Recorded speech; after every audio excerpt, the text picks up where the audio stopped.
Present 'Pushpa 2'కి అదేవిధంగా చాలా మూవీస్‌లలో అటు డీఎస్‌పీ ఎంత మ్యూజిక్ ఇచ్చినప్పటికి కూడా ఆయనకంటూ పక్కా క్రెడిట్ వస్తది. కానీ 'పుష్ప 2'కి మాత్రం ఆయనకి రావాల్సిన క్రెడిట్ రాలేదు.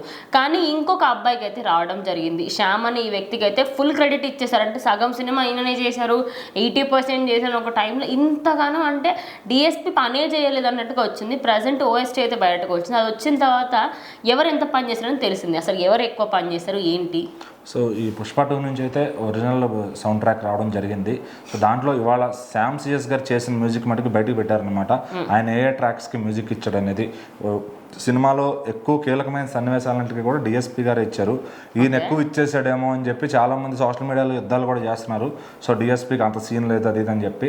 సో బట్ ఏంటంటే ఇవాళ వచ్చిన ఒరిజినల్ సౌండ్ ట్రాక్లో ఈయన చేసిన మ్యూజిక్స్ అన్నీ కూడా వచ్చినాయి. ఫర్ సపోజ్ ఎంట్రీ సీన్కి ఒకటి ఈయన మ్యూజిక్ ఇచ్చారు. అట్లానే ఇంకా పెద్ద చెప్పుకోదగ్గ సీన్స్కి అయితే ఈయనైతే ఇవ్వలేదు. అండ్ జాతర ఎపిసోడ్ ఫుల్ లెంత్ కూడా డిఎస్పీ గారు ఇచ్చారు. దాంట్లో ఎటువంటి సందేహం లేదు. ఎందుకంటే ఆ పాట కానీ ఆ దేవుడి థీమ్ కానీ అట్లాంటి డిఎస్పీ గారే కొట్టగలుగుతారు. సో అది ఈరోజు అందరికి ఎక్కింది అంటే కనుక జాతర ఎపిసోడ్ ఖచ్చితంగా డిఎస్పీ గారు చేసింది వాళ్ళే. సో మరి ఈయన్ని ఎందుకు తీసుకొచ్చారు అంటే లాస్ట్ మినిట్లో డిఎస్పీ గారు టైంకి ఇవ్వలేకపోతున్నారు అని చెప్పి ఆయన హోల్డ్లో పెట్టి ఆ లాస్ట్ ప్యాచ్ వర్క్స్ ఏవైతే ఉంటాయో చిన్న చిన్న బిట్లు ఉంటాయి కదా, అక్కడ ఆ ఫినిషింగ్ అనేది ఈయనతో ఇప్పించుకున్నారు.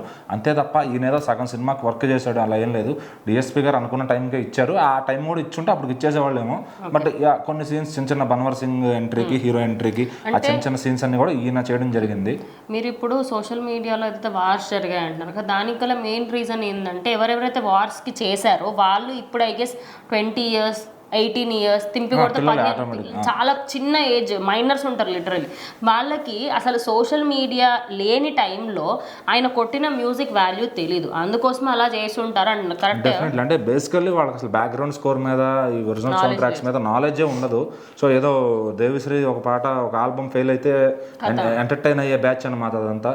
సో వాళ్ళకి తెలియదు అసలు మణి శర్మ గారు ఏం రికార్డ్స్ క్రియేట్ చేశారు, దేవిశ్రీ గారు ఏం చేశారు, తమన్ గారు వచ్చిన తర్వాత వీళ్ళలో ఎట్లాంటి మార్పులు వచ్చినాయి, తమన్ గారు క్రియేట్ చేసిన ఎరా ఏంటిది, ఆయన బిఫోర్ అంటే ఒక స్టేజ్లో 2020 వరకు ముందు ఎలా ఉంది, 2020 తర్వాత ఎలా ఉంది. సో ఇట్లా ఒక్కొక్క హీరోకి ఒక్కొక్క సెటిల్డ్ మ్యూజిక్ ఇచ్చింది ఎవరు అని.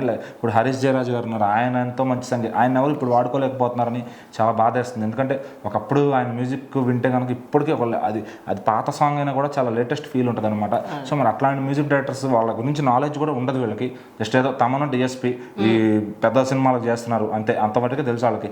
అనిరుద్ధ్ దానికి మరిగారు అనమాట. సో ఇప్పుడు ఒక పాట ఇక్కడ నచ్చలేదు అంటే అక్కడ అనిరుద్ధ్ బాగేస్తున్నాడు, చూసి నేర్చుకోవచ్చు అంటున్నారు. ఇక్కడ తమన్ గారు దాని గురించి ఒక క్లారిటీగా చెప్పారనమాట. అంటే ఏంటంటే ఇప్పుడు నాకు డైరెక్టర్ ఏది ఇస్తాడో నాకు అది అడిగిన కంటెంట్ నేను ఇస్తాను అంతే తప్ప నేను కుదిరితే నేను ఇంకా మంచిగా ఇవ్వడానికి ట్రై చేస్తాను ఆయన అడిగిన దానికన్నా కూడా.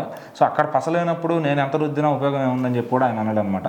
సో అనిరుద్ధ్ గారికి పడే సీన్లు ఏంటంటే హీరో నడిచి వచ్చేటప్పుడు మ్యూజిక్, రజనీకాంత్ గారు చేయి తిప్పినప్పుడు, తల తిప్పినప్పుడు, విజయ్ ఉఫాన్ దుమ్ముదినప్పుడు వీటికి మటుకు ఆయన ఇస్తాడు మ్యూజిక్. అంతే తప్ప ఆయన ఇచ్చే దాంట్లో ఎక్కడ ఒక సోల్ అనేది ఉండదు అనమాట. ఖచ్చితంగా ఆ మాస్ స్పీడ్స్ ఏవైతే ఉంటాయో హీరో నడిచి వచ్చినప్పుడు అది ఎవరన్నా ఇప్పుడు బాలకృష్ణ గారు నడిచి వస్తుంటే తమన్ గారు కొట్టట్లేదా. సో మరి అంతే, అది ఆ ఎలివేషన్ అనేది డైరెక్టర్ ఇచ్చినప్పుడు మ్యూజిక్ డైరెక్టర్ కొట్టగలుగుతాడు. అంతే తప్ప అక్కడ అనిరుద్ధ్ గొప్పతనం అదేం కాదు. సో అనిరుద్ధ్ గారు కూడా మంచి మ్యూజిక్ డైరెక్టర్, కానీ ఒక సౌల్ఫుల్ మ్యూజిక్ అనేది ఆయన క్రియేట్ చేయలేడని నా ఒపీనియన్. సో ఓవరాల్ గా డిఎస్పీ మొత్తం ఇచ్చారు. ఈ సినిమాకి 80% కాదు 90% వరకు డిఎస్పీ చేశారు. ఏదో ఆ కొద్దిగా ప్యాచ్ వర్క్ చేసినంత కూడా ఆ ఓఎస్టీలో ఉంది. ఎవరికైనా డౌట్ ఉంటే కనుక అది ఓపెన్ చేసి చెక్ చేసుకోండి. సో మరి శ్యామ్ సిఎస్ గారు ఇచ్చిన మ్యూజిక్ అంతగా నన్నైతే ఆకట్టుకోలేదు. ఆ సినిమా ఇచ్చిన బ్యాక్గ్రౌండ్. సో ఆయన సాంగ్స్ కూడా 100% డిఎస్పీ గారు ఇచ్చినవే, ఆయన ఏం లేవు. సో మరి ఇక ఆయన గురించి ఎవరన్నా డిఎస్పీ గారిని తగ్గించి మాట్లాడాలంటే ఇక్కడ శ్యామ్ సిఎస్ గారి వర్క్ కూడా బాగుంది యాక్చువల్గా. బట్ ఆయన్ని లేపి ఈయన్ని తగ్గించే ప్రయత్నం చేస్తే కనుక అది మీకు నాలెడ్జ్ లేనట్టే తప్ప దానికి ఎవరు ఫీల్ అవ్వడానికి ఏం లేదు.